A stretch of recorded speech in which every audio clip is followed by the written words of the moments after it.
So thank you all so very much for being here this morning. I'm really excited that you all wanted to learn more about, how to really combine print and digital and really effectively market to your customers. So for those that I haven't met in person, my name's Elizabeth King. I started this series a little over a year ago because when I was talking to people, I always found people saying, so what works when it comes to marketing?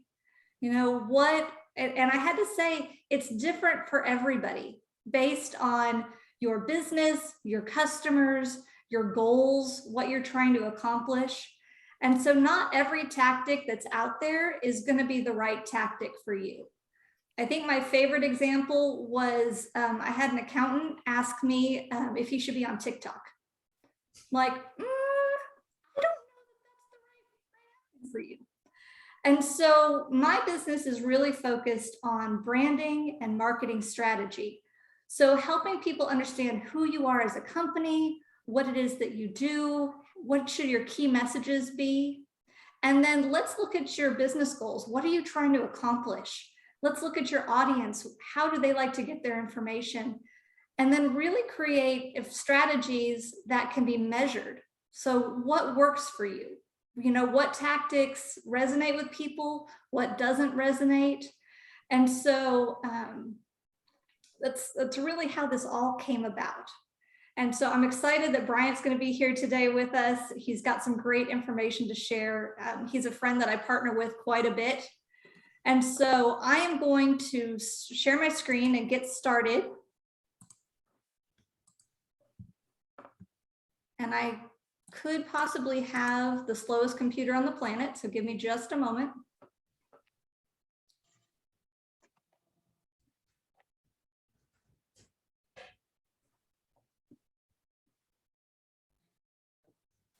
Almost there.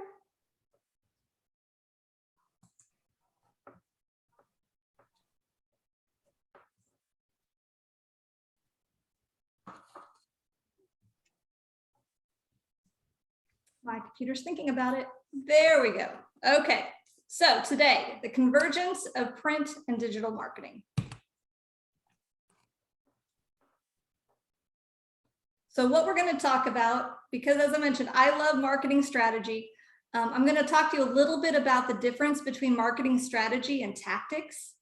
Then I'm going to turn it over to Bryant. He's going to be talking about how you really define convergence, the role of service providers, QR codes for integration, talk a little bit about direct mail. I think he's also going to talk a little bit about newspapers.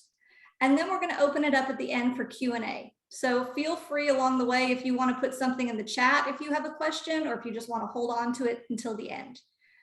Either way works. So let's start by talking about marketing strategy versus tactics. So I use a communication process that's been around forever, but I call it the 5 keys. And so this is a proven system that I use. Oh, too far. What in the world did I do? Anyway, it's a proven system that I use that really unlocks the power of your brand. And so the first part is assessment. And this is really where branding comes into play. And so taking the time, a lot of people don't do key 1 and key 5. These are where I find people really kind of drop the ball. They want to just jump into all the sexy stuff. And so let's go build a website. Let's go do design. Let's go write up something without really understanding who they are as a company, what their key messages should be, who their customers are. How do your customers like to engage with you? Are they, how do they get their information? Is it referrals? Is it word of mouth? Do they like video? How should you be communicating with them? And it's different for every company. The next part is goal setting. So really, what are your business goals for the year? What are you trying to accomplish? And then how can you create smaller marketing campaigns to really kind of move the needle towards that bigger goal? And so when I say a marketing goal, that's usually a smaller campaign. Sometimes it's by quarter, sometimes it's by, if you've got a launching something, it depends on what the goal is, but it's a set time frame. You've got very specific goals on how you want to measure overall success, but also, you know, you can measure those tactics as well to see what's resonating with people. What we're going to be talking about today really falls into the planning stage of things. So what tactics are going to work for you? You know, based on that goal, what are your strategies? What are your tasks? What are the things that you have to do to implement that plan? And then creating a calendar and really defining what you're going to be doing week by week to keep you on track. Because, you know, we're all busy and it's so easy to say, hey, I'm going to get to this later. I'm going to get to this later. And the next thing you know, you haven't posted on your social media for a week. I mean, it's funny how quickly, unless you're staying on track, you can get off track. The next part is really the implementation. It's making it happen. And then the final part is that evaluation. And I said so many people forget to evaluate the results of your campaign. Yes, it's easy to look, did I make my overall goal on what I was trying to accomplish? And it could be yes, it could be no, but looking deeper at those tactics and saying, hey, when I use this message, I get a lot of engagement. I get a lot of response. When I use this other message, you know, I'm not getting quite the same. And so do I need to tweak that tactic, or is it something I need to throw out of the mix? Because one of the things I hate is when people waste time and money on things that just don't work for their business. And so this is just kind of a very high level overview of the things that go into a marketing strategy. And I know Bryant's going to go into more about how you get those tactics to all work together. So I am going to introduce Bryant Bynum. All right, so AlphaGraphics Tulsa is a graphic communications firm in Tulsa specializing in graphic design, print, large format graphics, signs, and promotional products. As they like to say, if you can see it, touch it, and smell it, they can provide it. After years in digital marketing, project management, and finance as a CFO of large public companies, Bryant Bynum and Quentin Roberts, friends since elementary school, teamed up again, and this time looking for an area that they could leverage their combined experience in hands-on business that includes people's desires, not only to see and hear, but also touch, feel, and fully experience a piece of something designed to communicate a message with them. And never has that been truer than in the last several years. These partners have recognized what we call the convergence of print and digital marketing. While this may appear obvious, it's a concept that's rarely executed together as marketing providers become more specialized, whether it's web design, SEO, social media on different platforms, or traditional marketing. All would say, well, of course you have to use many platforms to get your message across, but how are they creating methodologies to allow these alternatives to work together to bring about the desired impact? This is where convergence comes in. And I am excited. I'm going to turn this over right now to Bryant and let him tell you all about it. All right, scary thought all about it. You know, and you do have to know, you know, who we're talking to, and I don't think we have any Fortune 500 companies on here. I don't think we have any, you know, big companies. We have people on this call that are responsible for getting the day-to-day aspects of their business accomplished, whether it be something that goes elsewhere or whether it be a service provider for small businesses like digital marketing, like print, and so forth. So, you know, we're going to talk about the fact that a successful marketing for a business can't be one-dimensional or set and run it. But when you're doing 97,000 different things, it's kind of hard for it not to be. It's kind of, okay, let's pick our best area and go with it. And that is kind of where it's important to remember that it requires a lot of touch points for a customer to make that buying decision.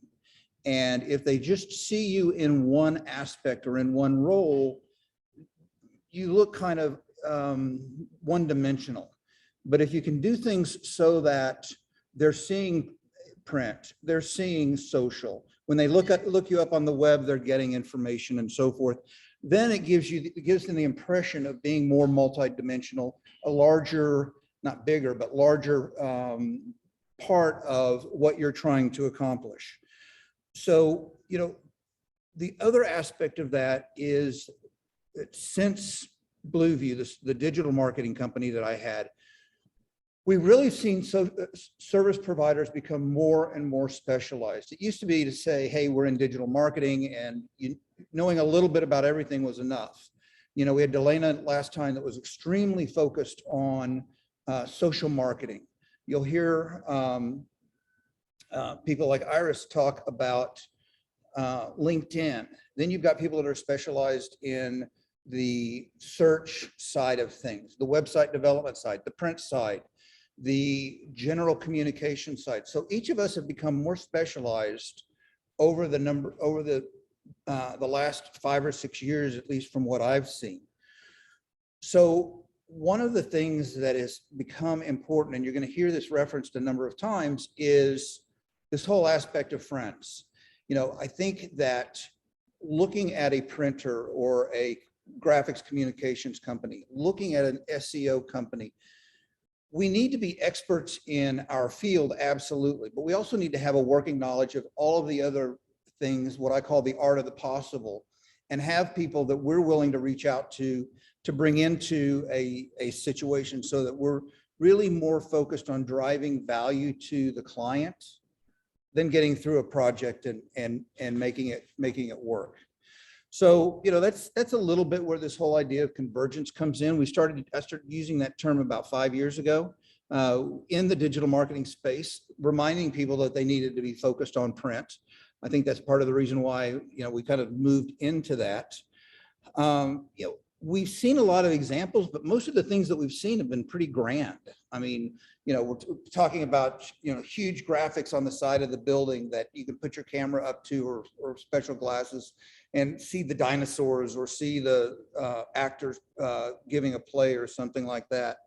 One of the things that we've seen over the last several years, and again, in the augmented reality standpoint, is that now that more children are being taught at home, we're seeing textbooks implement augmented reality so that there's the interaction not just between the child and the textbook or the child and the computer, but between the textbook, the computer, the child, and the experience to help draw them in to whatever their topic that they're learning, because especially one-on-one, you have to be able to do that. We've seen IKEA use augmented reality for being able to see things in the house, which doesn't seem that difficult, but they were actually taking it to the level, it measured the room that you were in, the placement. So, I mean, they really some grand things were going on here. Heinz used multi-channel communication to be able to show recipes for their various products that they sold. Now that one's an interesting one if anybody wants to find out what happens when you don't clean up after you're finished with a program. That gets kind of interesting. But these are things that we can't necessarily take advantage of as small businesses yet. Don't forget there is the NASA effect. A lot of the things that were done on the Apollo missions were things that were way outside of a small business's realm, but now today we are using things like geofencing, things like GPS and so forth. So we're going to see these come and become more accessible as time goes on.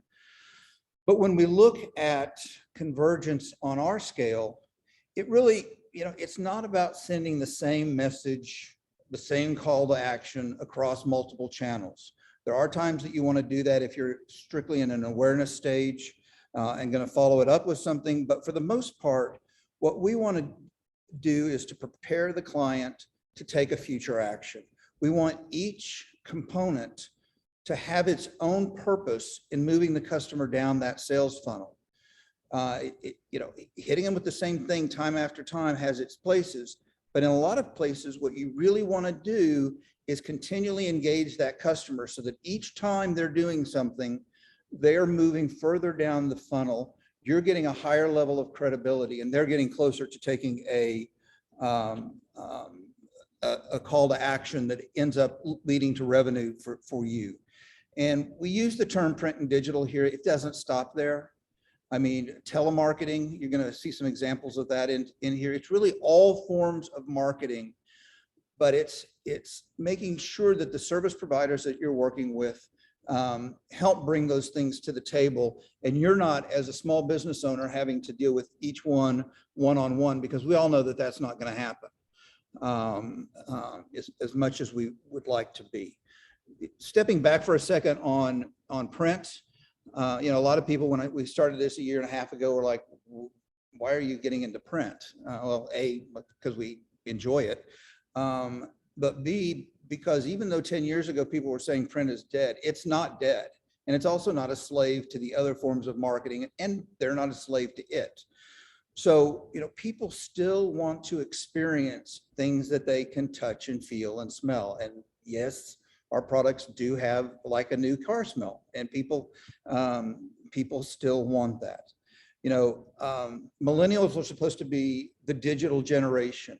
You know, an article I was reading recently said that 50% of millennials still look at print as part of their buying decision and are influenced by print ads, whether that be direct mail, whether that be brochures, whether that be, believe it or not, still the newspaper has a very important role in it. We have a number of them sitting around here today. And 55% of consumers trust print marketing, and more than any other individual area, and 70% of it find it to be more personable.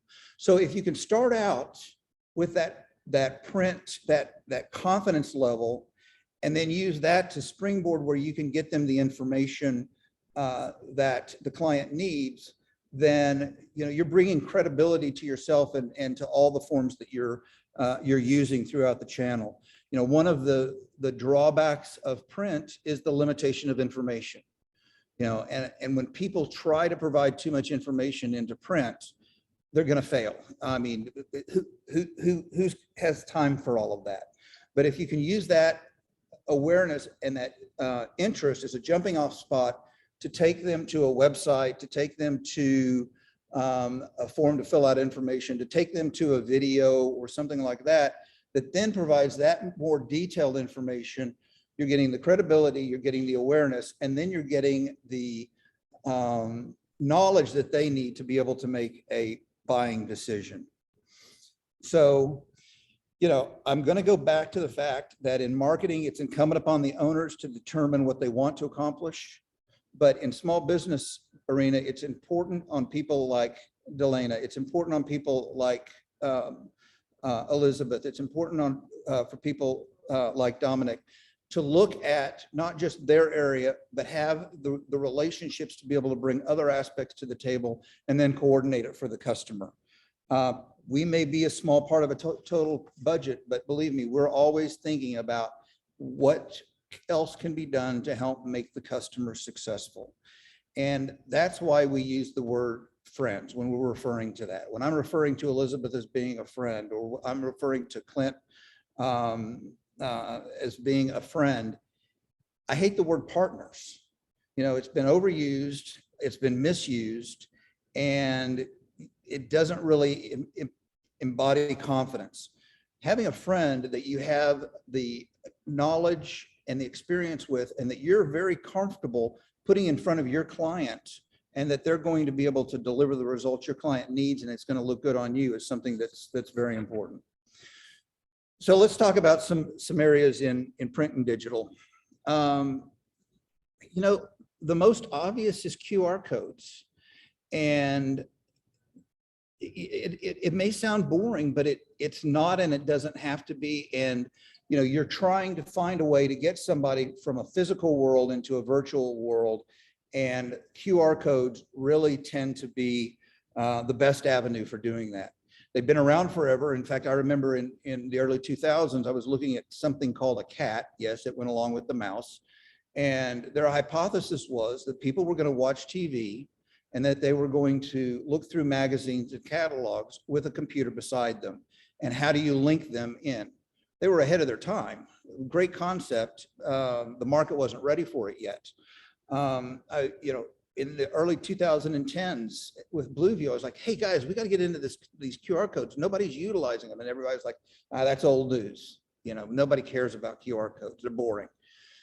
Then 2020 came along and all of a sudden, you know, we all got religion and jumped on the bandwagon. And that's not going to go away. It may come in different forms, but that ability to link between physical and virtual is not going to go away. 56% of mobile users use their phone exclusively. So they always have that QR code reader with them and present and needing to get more information about what they're doing. And, you know, I use the term boring. A lot of people think of these little black and white things for QR codes or barcodes and think that they're boring. They don't have to be. You know, only 70% of a QR code is actually the information that the QR code needs to be able to function correctly. That gives you some opportunities. The center of a QR code, those three dots on the edge to give it the orientation, you can do a lot of interesting things with that. And then with color, with background and so forth, you can do some pretty exciting things, especially when you have a designer that starts designing the thought of QR codes into whatever they're trying to accomplish. Or in some cases, a baker that is willing to put QR codes in. You know, you've got P. Diddley that really did something interesting. So it doesn't have to be boring, especially once you've designed and once your designer is thinking with that in mind. So where have we put QR codes? Well, first of all, I'm a big believer in putting QR codes on business cards. And again, I don't think that this QR code is boring in the least. I think it's attractive and it brings the client more, or the potential client more likely to scan it. And either if I want it to be able to them to save my contact information, if I want it to take them directly to a request for more information, if I'm an insurance agent or something, it gives me a lot of opportunity for them to take that little business card and then expand into understanding my business a lot more. Event invitations. You know, one of the things that I'm going to talk about is the personalization of QR codes, but you can actually set it up so that an event invitation, they can register with a QR code, their information can be preloaded and boom, they're ready to go to the event. Floor graphics. I mean, you know, you're in a shopping area or trying to find out more information. QR codes in front of displays are fantastic. Trade shows on the floor. I mean, how often do you go to a booth that has been expertly designed by somebody like us, has a lot of great promotional items in it. The booth is busy, but you still want to find out more. You still want to make sure that you can get contacted with them. So we're seeing a lot of QR codes in trade show applications. A lot of times people think that QR codes are only for print. Your phone will read a QR code in a lot of different places, including a website, including a Facebook page. So including it there gives the mobile user the opportunity to grab it and go. It gives, you can also make that linkable so that rather than scan it, they can just highlight it and go from there. Payment portals, direct mail pieces, we're going to talk more about. You know, in fact, according to Mindfire, if a direct mail piece includes a QR code, it has a 3 to 5 times lift. Now, remember, direct mail pieces are designed to have a low response rate. 1% is good, 2% is great. But if you can lift that above by giving the client or the potential client the ability to move beyond just that direct mail piece, then you're going to see much more engagement. The other thing is all of a sudden you have the ability to track responses. You know, and you can understand that direct mail piece, and you may only be able to see a 1% engagement if it's just that piece and they're calling up to place an order. But if they're inquiring, you may be getting a lot more bang for your buck than you really understand and really realize, because you can track the usage of that code. The other thing is, as I mentioned above, QR codes can be individualized. When you print a direct mail piece, we do what's called variable printing. We've got the piece, and then we've got a database with the addresses and so forth. You can also have that related database with individual QR codes to those addresses. So you don't necessarily just know that somebody that got that piece responded. You know that Mary, who you have her information, responded, and you can follow how interested she might be, which then all of a sudden becomes a great avenue for being able to follow up with telemarketing and to be able to gain information. You may find that Mary was interested, nothing came of it, but you're going to make sure that Mary stays on your list because she's been engaged, and does she engage in the next one? So it really does grab a lot of individuality for you. Done right, it can grab the customer's attention. And the other thing to remember is that it's constantly changeable. I was meeting with a client the other day about a QR code, and I forget how it came up, but I said, well, yeah, but when that happens, we'll just change what's behind that QR code. You don't have to change the QR code. We just change where it's sent. And in a little bit more of a sophisticated realm, you can know that Mary has been to your main page, so that when she comes back, she actually goes someplace down the funnel a little bit farther. So, it's a powerful interaction that can be created. I've got two areas of direct mail that I'm going to talk about. The first is, pretty much standard direct mail. First of all, postcards, postcards, postcards. Large foldable flyers, envelopes are the worst. You get something like that, it's a huge sales pitch. You feel committed to do something with it. So what do you end up doing with it? You end up throwing it in the trash. You put a nice sized postcard and make it attractive. Then if there's something, I need to get a gate put in. If I get a postcard for a fence guy now, I'm not going to do anything with it. Maybe try to remember his name, except it's a postcard. I mean, my gosh, I'll put it in my stack of stuff. I'll stick it in my desk drawer, and I'm going to see it 3 to 5 times before I end up making a buying decision, or unfortunately decide to get rid of it, or have used somebody else. So to me, they're gold when it comes to direct mail, because you want that person to retain that information, because that most of them are not going to be ready to make a buying decision at the point that they get that. But with them retaining it, and with it having a QR code on it, you don't feel obligated to give them tons and tons of information. You can focus that piece on the awareness, on the feeling that it gives them, the desire to make them want to keep that access to that information. Nice graphics, a lot of, I'd say white space, but I hope we're using some good color. And then with the QR code, the place to go and get that detailed information that you're trying so desperately for them to understand. It's about awareness, enticing the need, and not telling the whole story all at once.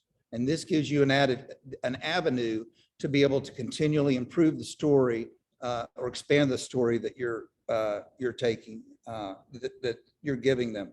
And then again, don't forget that QR code can evolve to take them further down the sales funnel, not tunnel. I like tunnels though. Now I want to talk to you about something, really exciting. And this is a direction that we're headed. We don't see it implemented a lot, but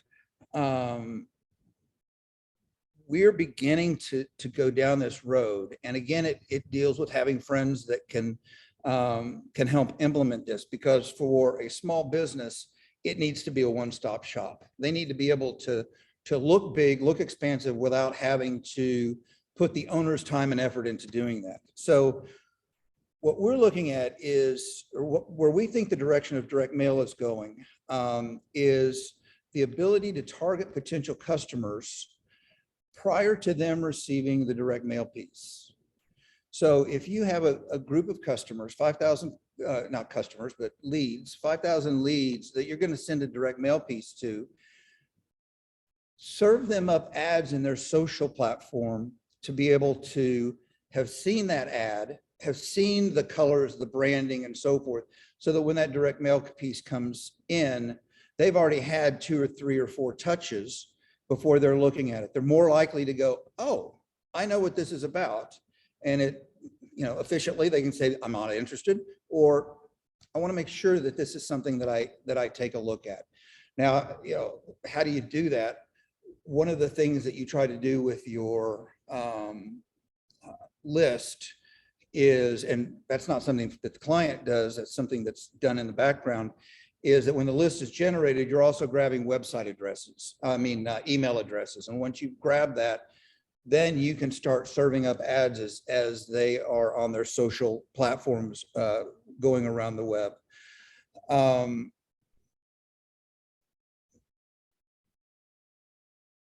And then once that direct mail piece comes to them, if you're looking at a 30-day campaign, you can then serve them up supplemental information, especially the ones that may have clicked on a QR code or something like that. But you can continue to serve them up so that that awareness is being brought to them over a 30-day period multiple times. You can get that 16 touches in. And then in each one of those is the ability for them to jump off of that ad platform and into where they can start getting more detailed information and making the buying decisions. The other thing is that you do know exactly when pieces of mail arrive. So you know when to transfer them from having not yet seen the mail and the information that you're providing to now you can start looking at post-mail ad targeting to them. Of course, then dashboards become a very important part of this. I could give a whole, a past finance guy. I love data. I love information. The problem is with small businesses, we usually don't have enough data or information to make good decisions. They say follow the data. Well, follow the path, but use your gut as well, because we don't have enough data points. But the dashboards do allow you to know when people start interacting. Did they start interacting with you prior to them getting the direct mail piece? Was the direct mail piece the impetus? Did you need to have the follow-ups before they started interacting? Or did they, and telemarketing can be an important part of this, did they start interacting with you once the telemarketing aspects began? And then you have the unique ability that you're not the person trying to come up with how to do this and all of this strategy, but you're working with a single vendor that's able to put this together because of the partnerships, and I hate that word, but because of the partnerships and the friends and so forth that they're working with. So it's an omni-channel approach, and I believe that that's where direct mail is going. These are some new concepts that we're starting to explore, but we believe that that's where it's going. Newspapers are still, we had Bryant, our production person, just won regional and national awards and was featured in the newspaper for it. You bet everybody here was out looking at buying that newspaper piece. What if, we know that she's going to be in that. What if we have an AlphaGraphics ad in there with a QR code that can bring them to more information? Because again, like a direct mail piece, when you're dealing with a newspaper, you're trying to grab the attention and then get them to take a subsequent action. And I think that, that can provide value to those of us that still like to smell good old newsprint and ink on it. And it's wonderful. And especially as you see them go more specialized into geographic regions, not necessarily your New York Times that things were, or your large regional newspapers, but you're starting to see them be more geographically focused, Grove, Oklahoma, or something like that. Those people are still looking at it and utilizing QR codes as the ability to jump off of that page and into something more dynamic, adds value to both elements and gives a better result for the client. Um, you know, what we're doing is, what we're looking at is not magic. It's taking technologies that are already in place, social matching, mail tracking, which isn't as important with small regional areas, but if you're doing something nationally, you want to know when something's getting to New York versus when it's getting to California, because it's going to have different impacts on your infrastructure. Informed delivery. You can now see when people are receiving your pieces. If you do nothing else, a direct mail piece needs to have an informed delivery associated with it. It's not a big deal to do, and you know when that's hitting or if it's hitting. We're starting to incorporate that into our invitations, just because the way the mail system works, things are posted here, they go to Oklahoma City. We've had pieces take, a week and a half to get down the street. So it's important to know when people are seeing that. Google and social follow-up, call and text tracking, dashboarding, those are the types of technologies that you're going to continue to see more and more integration of to provide a service to the client. And again, I get back to why that's important for the provider to be able to work across different functional areas to bring value to the client. I could talk all day about the benefits of print, but the series is what works. And what we wanted to understand today is what areas of marketing may be underutilized or not understood by many small businesses. We've talked about a couple of examples, but I think the bottom line is that small business owners need to have access to multiple channels. And they need to be, and as providers, we need to be thinking about how we get them that access beyond just our channel. It's incumbent upon us to do that and to work across that to develop campaigns, not just a direct mail piece, not just a flyer. There have been many providers that have talked during this series, and I think this is a first-class series. I don't know of one that I've missed. I'm really have been excited about it, and I've worked with many of them. We could all go out and hire an expensive agency, except for the minor fact that we can't afford it. But the people that have been on this series are people that are working with other people in other areas, and they bring to the table more than just what they do. When you're looking at a provider, whether it's a print provider, whether it's a social provider, if you're fortunate enough to work with Elizabeth, there's some things to take into consideration. And I think the very first one, is a provider that you're comfortable with and that you connect with? Because at the end of the day, that's where the ideas are going to be generated. If you're comfortable with them and can talk to them. Are they experts in their area? Of course. But do they also have a working knowledge across other areas to be able to bring kind of the art of the possible to you? Do they have friends in other segments? And are they more focused on how to bring them in to solve your needs than how they get paid for bringing a group of people together? That's not what it's about. It's about solving your needs. In fact, the next bullet point I had here is, are they not focused on the ticket price for the project, but are they looking to bring value, long-term value to the relationship over time? And that's how, as a provider, that's how you win, is if you can develop that kind of a relationship and bring those kind of ideas to your customer. And as a customer, that's how you win, if you have a provider that is focused on that as well.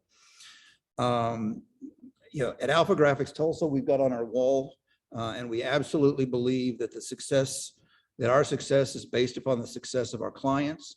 And that if we can provide that kind of value, we can't help to be successful. And I will tell you that people that I know that have been on this series very much feel the same way. So I tend to throw a lot of things out there. I tend to ramble, but what I think I want to everybody to walk away with is, as a business owner, you can't do everything. You need to find a provider that specializes in an area, whether it be branding, strategy, and PR, whether it be digital, whether it be print, that you can work with, but also has the ability to bring other talents to the table and is not afraid to do so. And I think that's something you should be demanding of your providers. What else, what else can you do for me, or what else can you get done for me? So, that's kind of the things I was thinking about as I was putting this together. QR codes, direct mail, being able to take people through the sales funnel and being able to take them from something tangible to something virtual is key, I believe, to being successful. So with that, I'll open it up to any other questions, or, Elizabeth can shut me up either way, but are there any questions out there that maybe I've sparked? I think one of the questions I had is kind of the technology behind all of this. You didn't really touch on that. Well, I was thinking I was seeing some eyes glaze over, and I was watching some the time, but the technology associated with that is exists.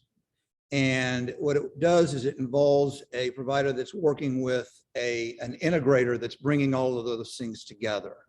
So, there's kind of 7 technologies that it works through. One is social matching, which is being able to take a person's presence in one place or on email and follow them around the web as they move. And I know it gives us chills sometimes to think about that, but personally, I'm going to see so many ads. I'd rather see one that might be relevant than one that's not.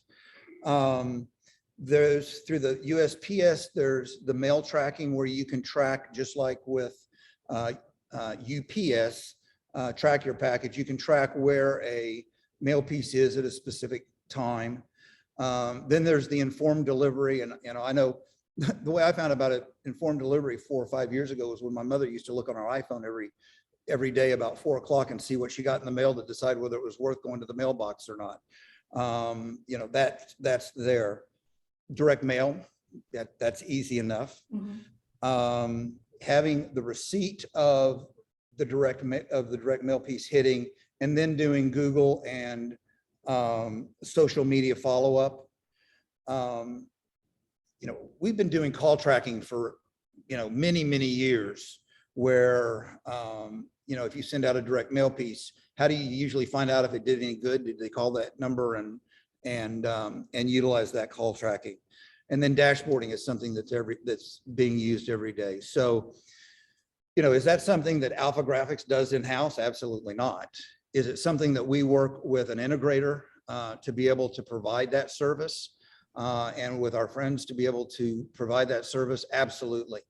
And it's something that we're on the cusp of doing and providing, because again, I believe that the more we can see the integration between the physical and the virtual world, that's coming, and that's the direction of things. And it's not just two-dimensional.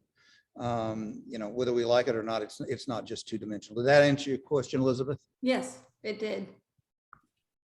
What other questions do you all have? Brenda, you're muted.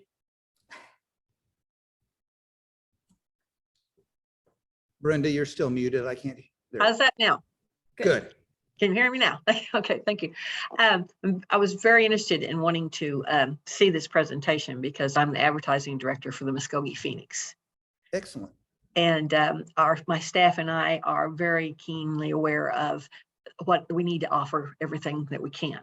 And we did this last election. Of course, we are very much into digital now, but then we also started offering direct mail and things like that. So that was why we wanted to see this, because we wanted to make sure, like what you say, we want to be a one-stop shop if we can, for whether it be our political candidate or for the guy comes in off the street that he's got a new roofing company. We want to be able to offer everything we can to them, because they're really good at what they do.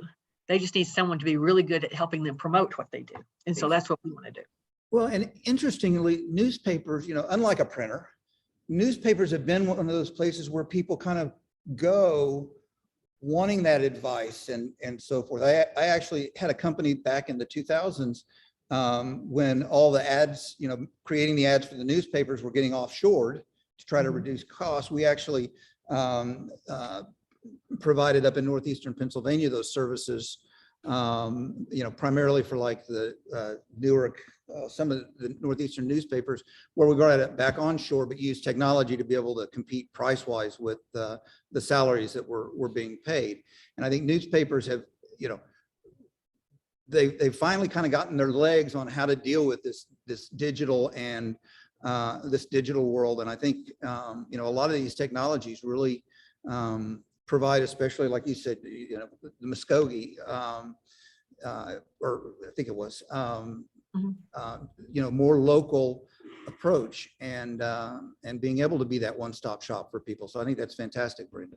Yeah, thank you. Well, that's like I said, we were just wanting to see from the other side, the customer that's, that you guys are dealing with, what is it that they're wanting that maybe we're not able to offer, so Sure. that helps us a lot. Excellent. And you always know, I mean, Elizabeth will tell you, we like to talk.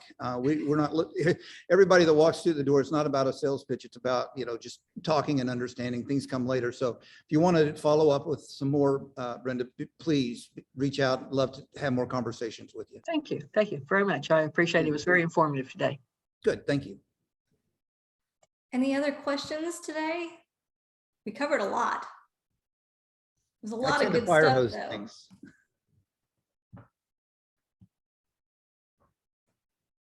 All right. Well, if we don't have any questions, I am going to share my screen again because I want to share a little bit more information with you about what's coming next.